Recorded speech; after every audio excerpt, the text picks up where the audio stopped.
Morning everyone. My name is Arash Arabi and we're going to talk about Joomla as an ERP module today. So we're going to go through the presentation, and if you have any questions at the end, you can have a 10 minutes, 15 minutes question and answer time. Before we start, just want to give you a bit of background about myself. So at the moment I'm solution architect at Butterfly and got some experience integrating Joomla and Drupal in enterprise systems. A couple of projects, and I do silly stuff. This is Butterfly, that's our team in our Christmas party last year, and we mainly make web applications using PHP and Python, particularly in Joomla and Django. Sometimes we also do a little bit of app development on iPhone and Android, but our main product is Joomla. We don't really do any work at Butterfly. It's more fun and games. We've got some slave robots which do all the programming for us. Now, today's agenda is I'm going to talk about what I learned from experience integrating with enterprise applications. Particularly, I'm going to focus on one specific project, which we integrated Joomla and IBM with. But before going through all the technical stuff, just going to give you a little bit of background on ERP and ERP modules, and then we look at the factors that contribute in a successful integration project in an enterprise environment. So ERP stands for Enterprise Resource Planning, and it's a single product from a single vendor. It's a suite of integrated applications, so covers all areas of the business, and they're usually very, very large and expensive. So I've got a couple of examples of famous ERPs here, like IBM WebSphere, Sage, SAP is a very famous one, Oracle, and Microsoft Dynamics is also popular. Enterprise, in the word enterprise resource planning, refers to the size of the organization. The Australian definition of enterprise is any organization with more than 500 employees. Whereas on the other end, we got SMEs, which are small and medium organizations, which are usually less than 200 employees. ERP module is different than a Joomla module. I'm sure you all know what a Joomla module is, but ERP module is defined as part of the enterprise application which services a particular department or a business process or a particular need. So some examples here: your e-commerce, your shopping cart is a module of the ERP. You got your accounting software, your CRM, human resources, where you got all your employee details and contracts and stuff. And if you got a factory, for example, you got production line, you got production planning, and then you got procurement, etc., etc.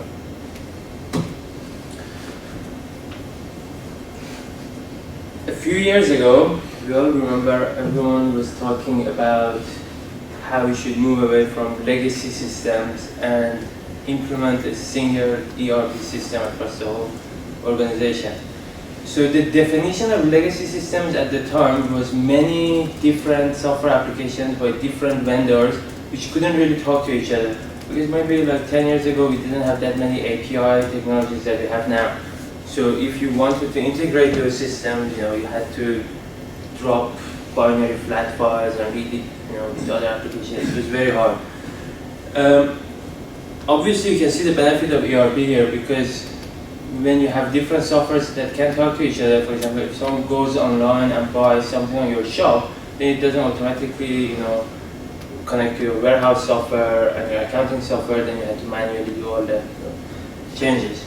But the disadvantage of ERPs is that because they're so big and they service a broad area, they're not very specialized, and it is very hard and expensive to customize it to your need.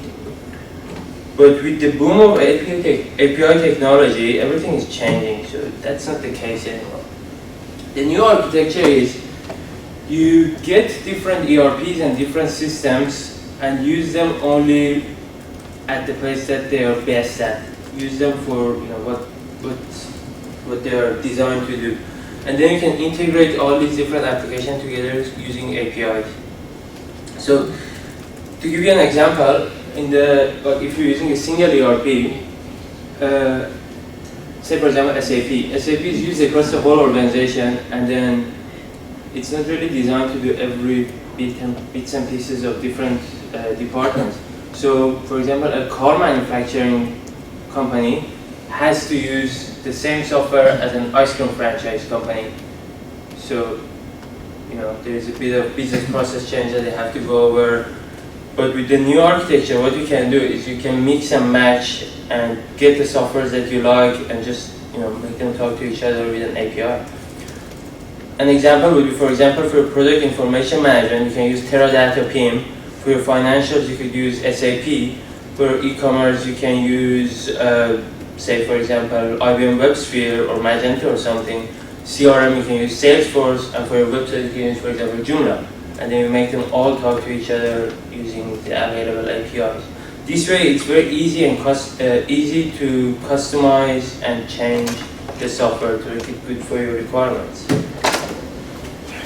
So in this slide, you see the two modules of USS Enterprise.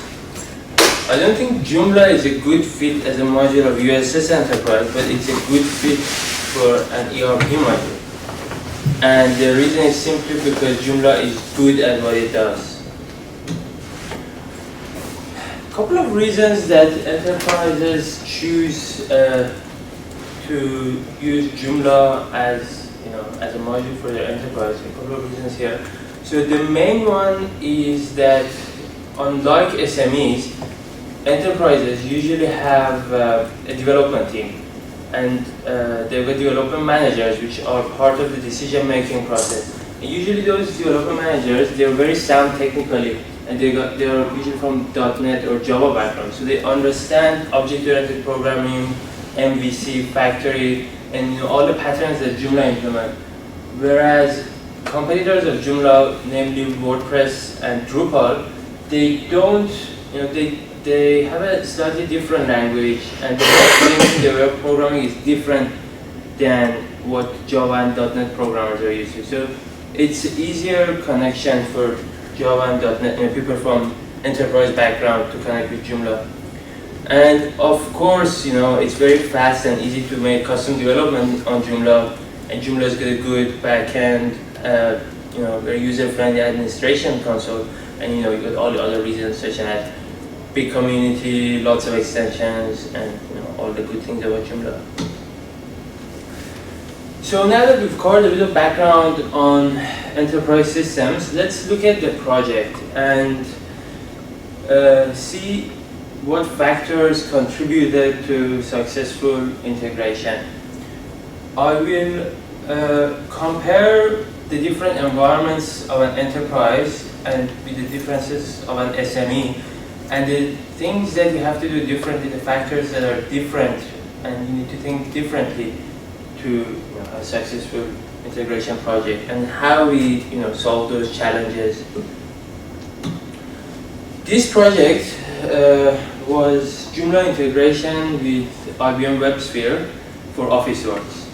And as you know, Officeworks is a very big company. They have $200 million of online sales per year. It's only online. With their shops, they got a lot more. For this project, we made 14 custom plugins, 3 custom modules, 10 custom components, and 4 custom JCE extensions. It's a very long project.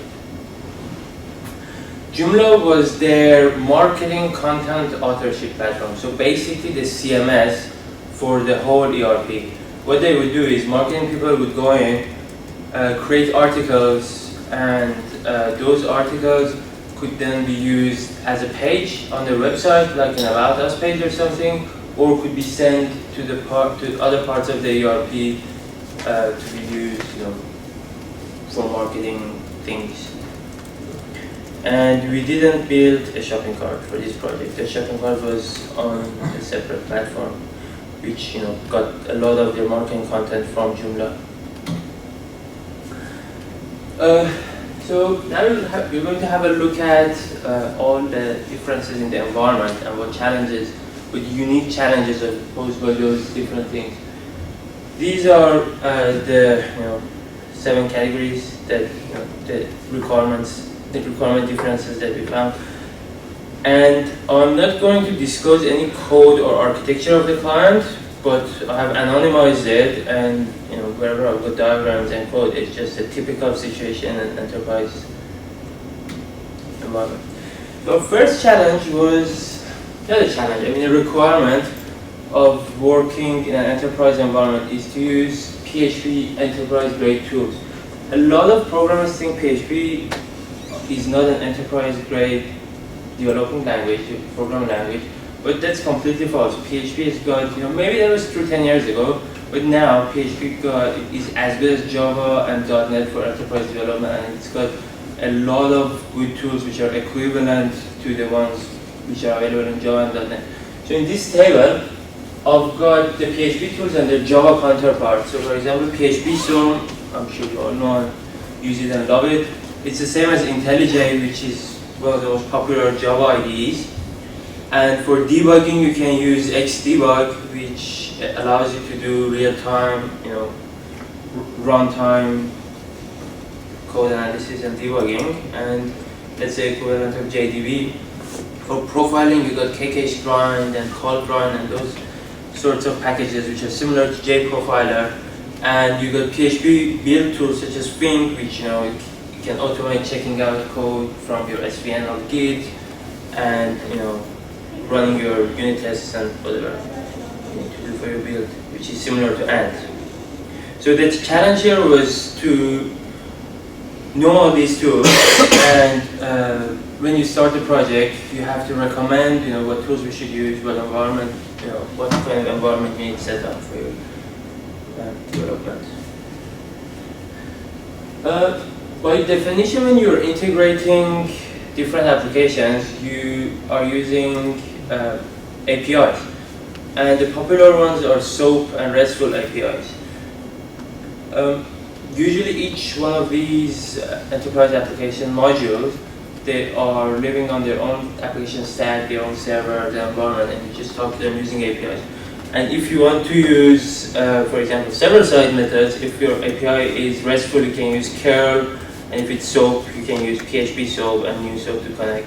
But if your API is RESTful, you can always also do AJAX from client side and render the pages and integrate from client side. Our next requirement is high availability. In this diagram, you see a typical AWS high availability environment. What high availability means is that you will not have any downtime. So even if there is an earthquake, your website will be still up and running. The way it works is that you have something called elastic load balancer. So by the way, does everyone know what AWS is? So it's cloud hosting services. So this is something called elastic load balancer, or ELB, and then you got a number of copies of your server. So for example, you got 2 copies of your server. These are identical copies of a Linux server, and they have identical copy of your Joomla code on it. And you have a centralized database server, separate server. You're not running MySQL on your Linux box, you're running it separately on a different server. Both of these servers, they talk to the same database, so you got the same pages on your Joomla website. The way that ELB works is as the requests go in, based on load on each server, it will route it to either the first server or the second server.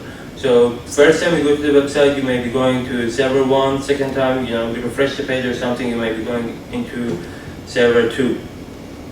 And as the load increases on the server, AWS automatically spawns and starts up new instances of your server. So you can specify a threshold, and as you hit that threshold on the road, you'll get a new copy of your server and keep on going. You can specify how many copies you want.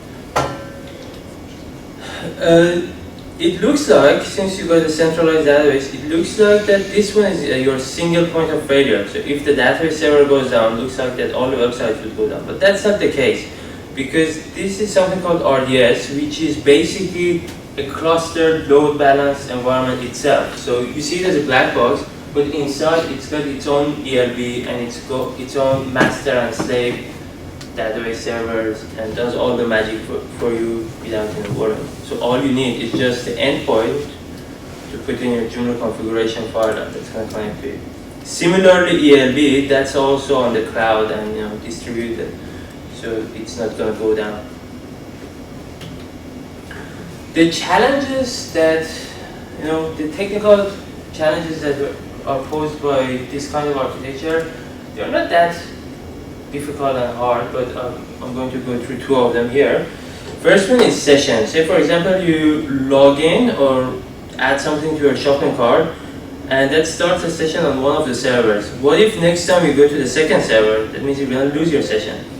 So what you can do is you can use something called sticky session. That's a service provided by AWS again, that is going to make sure that as soon as you create a session on one of the servers, the ELB will always route you to the same server and will not send you to any other servers. There are a couple of different things that you can do. For example, you can have a separate box and route all the logged in users to that box, but they are not this good because they cause single point of failure again. The second challenge we had was to synchronize the servers. Because say for example, someone uploads a file to your server, or someone goes into the backend and edits the CSS file of the template, you want that to be reflected across all the servers.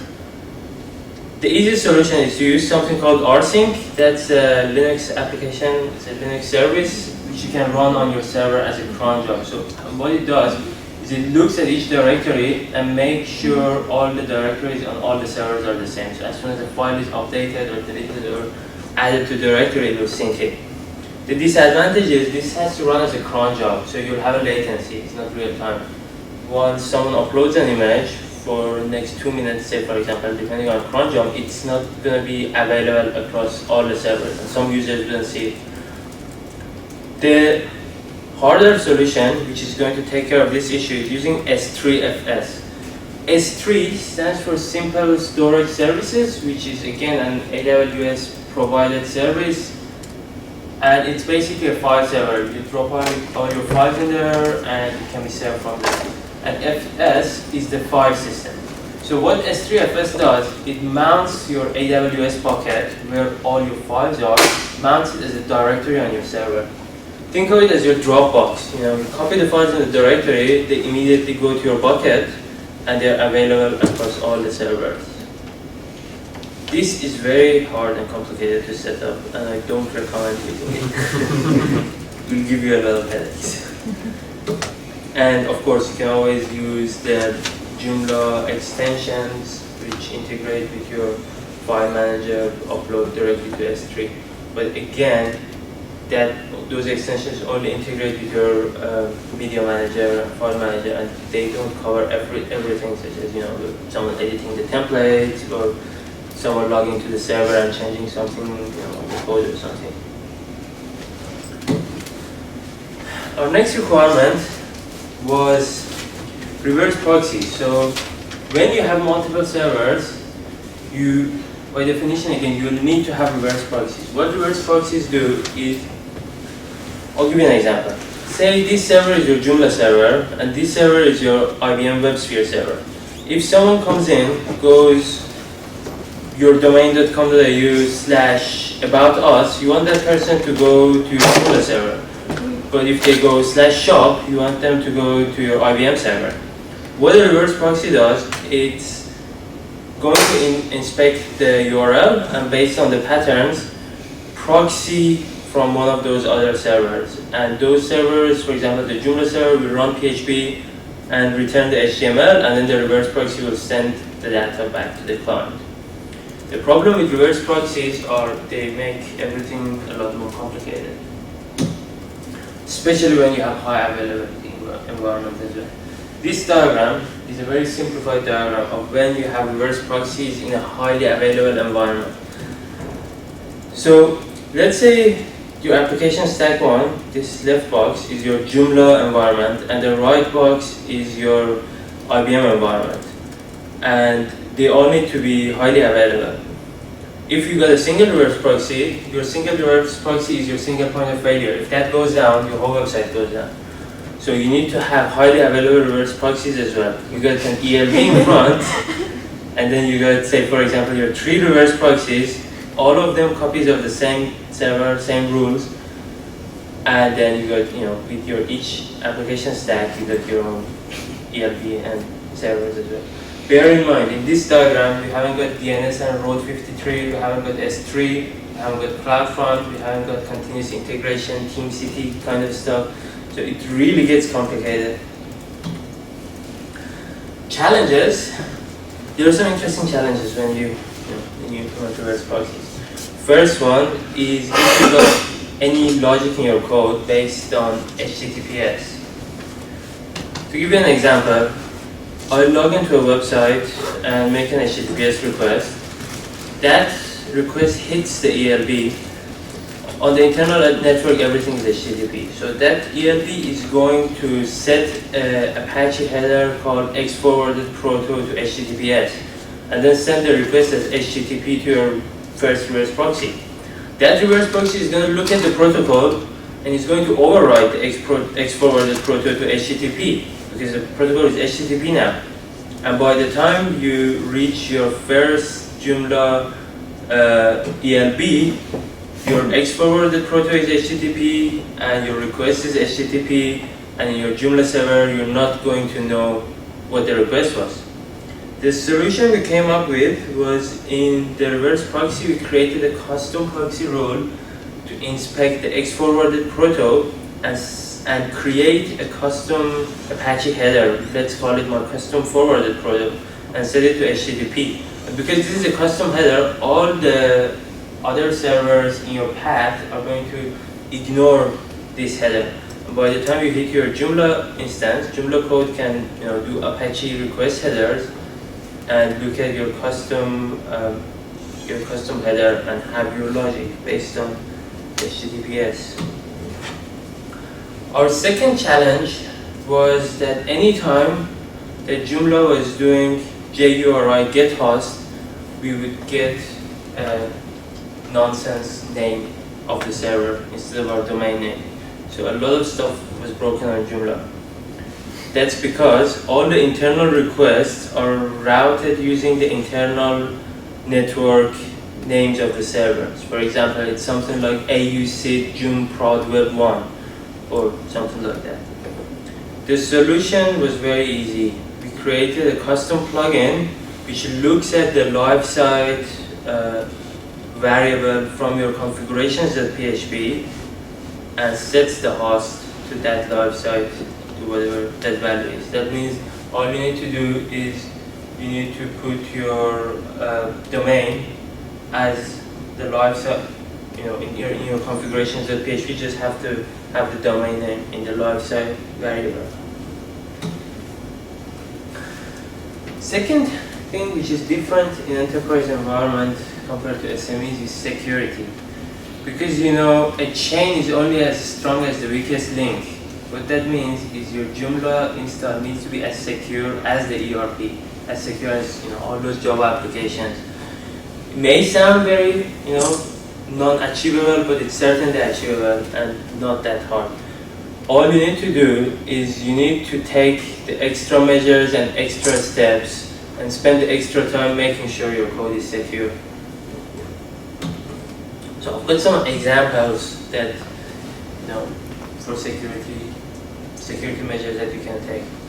For example, always check token or die, if you know what I mean, when you're submitting forms. And when you're getting the request, use your JRequest, get word, get int, all those kind of stuff.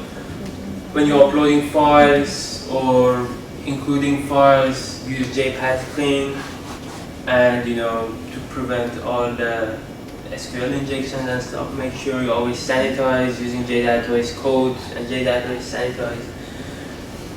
There are a lot of best practices for secure coding in Joomla. I think tomorrow there is a workshop on it, and also there is a good guide online on the Joomla website.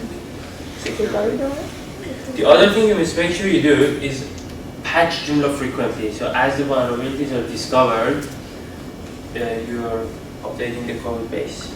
And something else which may not sound very important, but it is actually very important, is your file permissions. So you shouldn't even have a single image or anything on your server which has 777 permissions. Everything should have only the maximum permission that it needs to have, and the files must be owned by the user which runs it.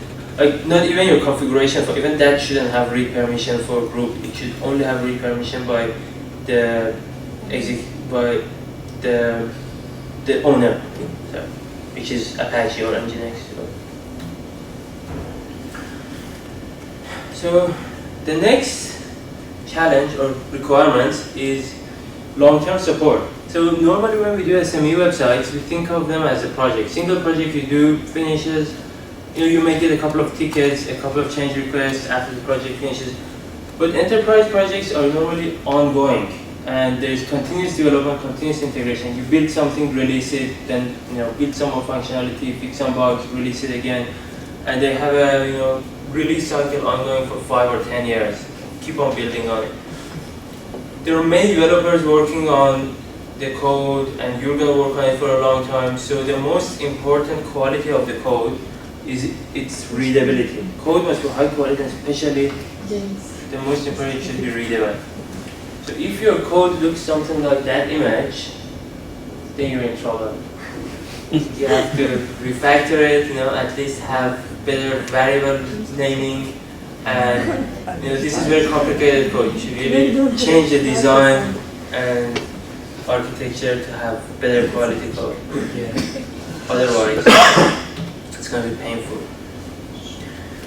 So, unlike SME environments, the efficiency of your code isn't that important, because enterprises always have enough money to get better servers and scale up the hosting. And your development speed is also not that important. Sometimes SMEs, they don't really care how you code as long as it works and it looks good. But enterprises do care, because there is a development manager there who is highly proficient in a couple of different programming languages, who is not going to approve the code if it's not good. So the reality is you don't really need to spend a lot of effort of making your code efficient and coding fast and making your code size small. As long as you make them readable, that's fine to sacrifice the other quality metrics. When you mean code efficiency, does that relate to the performance of the code as well? Performance, and also sometimes the size, because sometimes you may think if you write a function like this, you can reuse it in 10 different situations, and that's more efficient. But that's not readable, so you should really write 10 different functions, each one for its own situation. And that's what I'm going to talk here. So it's better to write specific code than to write general code. Because when you're thinking SME website, sometimes you're thinking, I want to reuse this code. I want to be able to use this in my next project, and maybe I can build a component and sell it, and it should be general code which can be used in different situations. But it's very hard to have a very good readable code and the general code at the same time. It's easier to have a specific code with your domain terminology, all the acronyms you use in the team, you can use them in the code. Very specific for a situation. That makes it more readable, easier to write readable code. The last technical requirement, which I'm going to talk about today, that we had was doing full text indexing and searching. So full text, does anyone know what full text indexing and searching is? PDFs. So basically, for example, in your database, when you query like, percentage, keyword percentage, doing stuff like that in, say, for example, the article body, you're searching a keyword in a text field. That's full text searching. But that is very slow, because databases usually don't have full text indexing. And I know MyESAM does, but you don't really want to use MyESAM for your engine, because the concurrency issues and performance issues. The solution to that is using search engines. They are specialized software which index your text, and you can retrieve those, you can do your searches on those indexes, get the IDs, and then look up the database, get the articles. That's going to massively improve the performance, especially if you get a lot of articles. And it also provides a lot of functionality that you may have to code if you want to use Joomla yourself. Two examples of search engines are Solar and Sphinx. For this project, we use Sphinx because, each one of them has their own pros and cons. For example, if you want to do heavy widgeting and slicing and dicing, filtering and stuff, Solar is better. But if you want to do more natural language processing, kind of similar to Google search, Sphinx is better. To give you an example, think about a Joomla article blog view. Let's say I've done an example here in 4 articles. All of them are about delivery, and this is my blog view, article blog view page. If you search Joomla for delivery, you're gonna get all those articles returned. But what you really want is something similar to Google search, because this particular page has to be returned first if someone searches for delivery, because it has all the keywords in it. The way that Sphinx does it is looks at your HTML and indexes the HTML. You can also index the database, but the way we implement it, you look at the HTML similar to Google, index the HTML, and you can give it different weightings. Say, for example, I want my H2 tags to have a higher weighting for the keyword compared to a P tag or something, and gives you a lot of power. They provide a good API which you can do some amazing stuff like, word morphology, for example. That's when you specify, they got some algorithm which knows that delivery is the same as deliver, the same as delivered, the same as delivering, and they're all treated the same keyword. You can do predictive search. For example, you go DEL and it's going to suggest delivery is your keyword, and excerpts like how Google highlights pieces of the text which has your thing. So here I've got 2 examples. These first 2 are from the PHP API. These 2 are from the configurations file. So your morphology, like STEM-EN and libstemmer, these are state-of-the-art cutting-edge algorithms, built by some academics in some good universities. And you can use your, you can say, for example, I want all my image tags to index the alt and title attributes. So if I put a keyword in my alt and someone searches for that keyword on the page, you can. Now, there are a couple of non-technical factors that also play a very important role for your integration. And they mainly arise from the different mindset that exists in enterprise environment and in SME environment. The first one is that the size really doesn't matter, because the biggest, most expensive SME website is going to be a couple of $100,000, but the cheapest, smallest ERP is going to be a couple of $1 million. And the effect that the size of the project has is the speed of your development. Everything is going to take longer. You're going to wait for decisions to be made, wait for testers. There's a lot of stuff and complexity involved. The teams are bigger. So you must take into account this delay when you're doing your estimations and, a lot of stuff like that. So that's something that I want to talk about.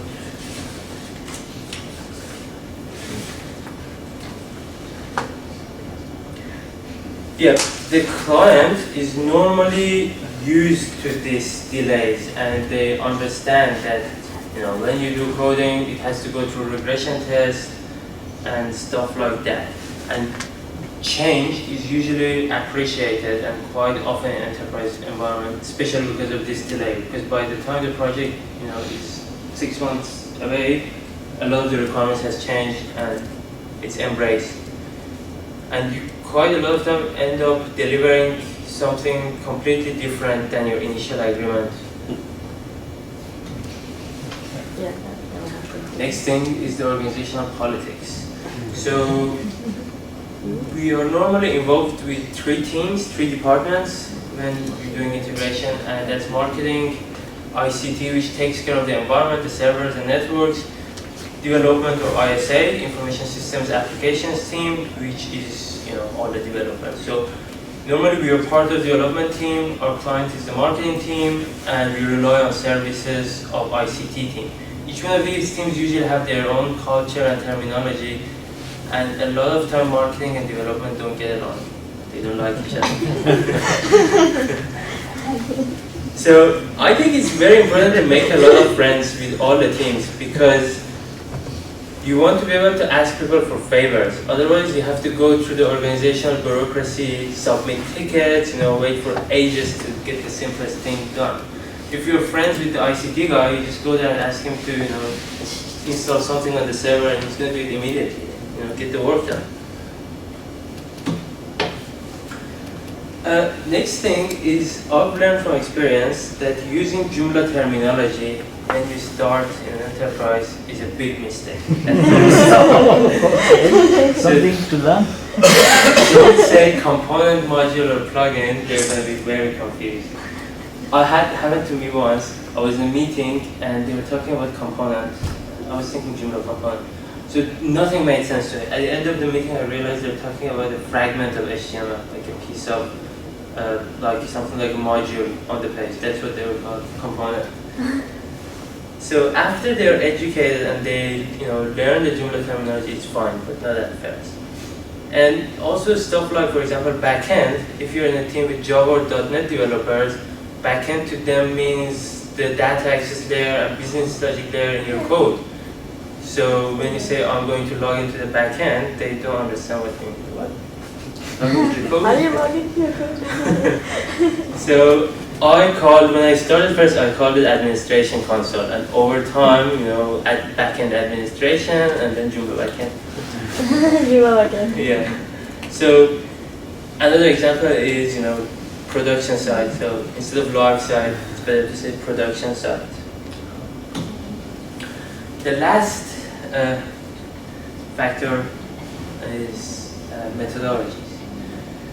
So quite often when we do SME websites, we don't follow a formal methodology, and we may get bits and pieces from the methodologies and use them in our environment, but we don't follow the methodologies to the book.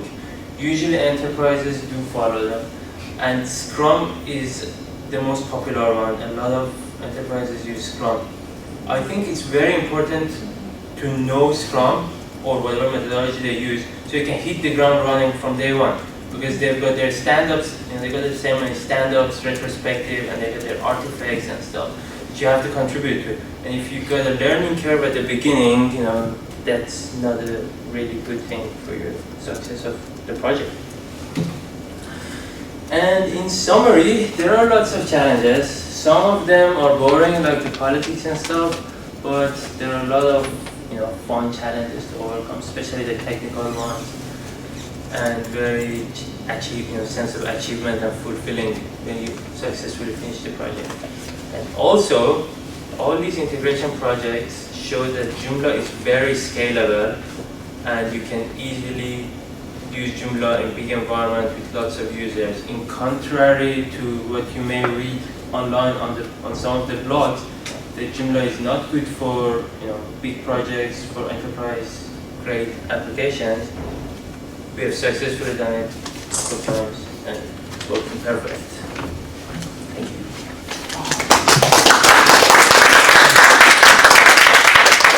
I think we have time for one question. Yeah, quick question. Have you done any integrations with JD Edwards at all? Sorry? JD Edwards? JD Edwards, it's a competitor to SAP. No, I don't know. No. I don't even know. Yeah, it's just what our company uses, so I just wondered We if you had interest. We did a couple of ones.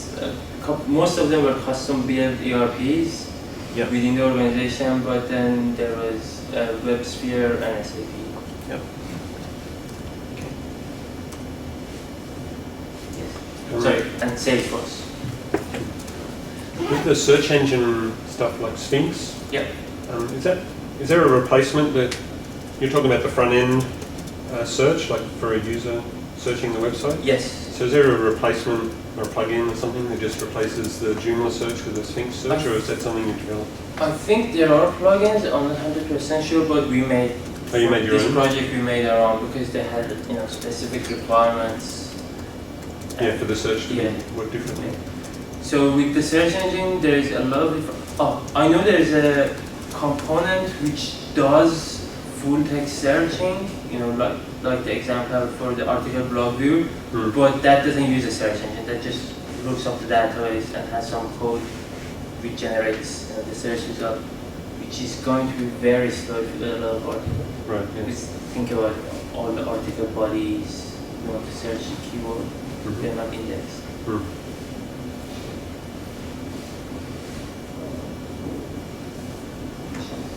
I don't know more about your project with Officeworks. Were they your stakeholder, or so did you deliver a particular project to them, or do you liaise with them? Like, are they like regular client, like you maintain their website or something? No, we actually went there and sit in their office, in their development team, and coded Joomla. So before the project starts, they asked for quotations, and we did a scoping study and came up with project proposal, and once all the bureaucracy and all the stuff, legal stuff were sorted, the developers, a couple of developers from our company, went to their offices, sit together with their developers for 6 months, finish the project, and then after that, after the project got live, we set up all the VPN and everything to our office, and kept doing, because after the project goes live, development continues, but not as intensive as during the project. And how old is this project? Was it recent? This one went live February 2014. So that's when their new website was launched. Yes. So I work there Oh. as a part-timer. So if I find some faults in it, I'll blame you. Joomla is only a small piece of the whole thing. If you find something interesting, all the what they call it, snippets that they have with the products, they advertise some products, they got the 2 products and the 4 products and the carousels and stuff. They're all built in Joomla, in templating language, and then sent to their other software, which then gets the products from their PIM, which is again another software, it's not even IBM, and generates that snippet, renders it, puts it on the page. So all the graphical, marketing, creative stuff is done in Joomla. That's why we had quite a number of JCA extensions. You could add drag and drop and graphical stuff. That's another interesting question, sorry. So when you say, I know that Joomla, you can integrate it with SAP and everything. Did you do the same for that organization as well? I know that they have the SAP in place, and a lot of times it's actually a direct link, so if there's a stock not available on SAP, you can see that on the website, and it's pretty accurate. So was that the part of your integration with the enterprise? No, because the shopping cart is not Joomla. Yeah. So they have their shopping cart software integrated. So we had a couple of teams. In the same building, we were working together. But we had our Joomla team, our WebSphere team, SAP team, and then they had this other product for the products, inventory and stuff. That team, and everyone was doing their development, integrating. So where was the data held in for, say, the warehouse management, and then the shopping cart, and then Joomla? It seems the duplication. The data is all centralized in the product information management, the PIM product. So that's where they've got the inventory, the product details, the images and everything. And all the other systems We're pulling from it. Yes, Okay. use the API. What advice would you have for a budding someone who wants to tackle an open source ERP and coming from a Joomla developer back and what advice, if I want to venture out, what generic tricks would you? I think I had all the tips on the slides. So yeah, basically, I think if you just follow, these technical stuff always you can solve as long as make sure that you put in the extra time, make sure the quality is good. One extra bit of piece information that caught my attention was the $1 million figure. How difficult and how challenging is it to pitch to enterprises that you're delivering value? You mentioned that there's bureaucracy and all of the 6 months project scoping. Is that just part of the process, or is there? That's part of the process. John is doing another presentation this afternoon about how to sell these kind of projects. But from my perspective, go for technical. So talk to the technical people, they understand the technology, they understand coding and everything. So make friends with the development manager. That one I like. Yeah. I mean, at the end of the day, the technical people, the technical reasons are only one of the reasons, for a successful project. You got your price, you got your design and how it looks, you got a lot of different factors. Because I'm from a technical background, I think that's the technical people. All right. Thanks.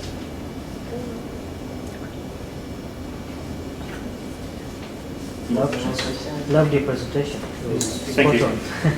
Thank you very much. One last question. Are you guys on Twitter? I am not. Sorry. I am on What about Twitter, but Butterfly? I think, yeah, Butterfly. I can't find you people. I'm tweeting you all. Facebook. Yeah. Seriously.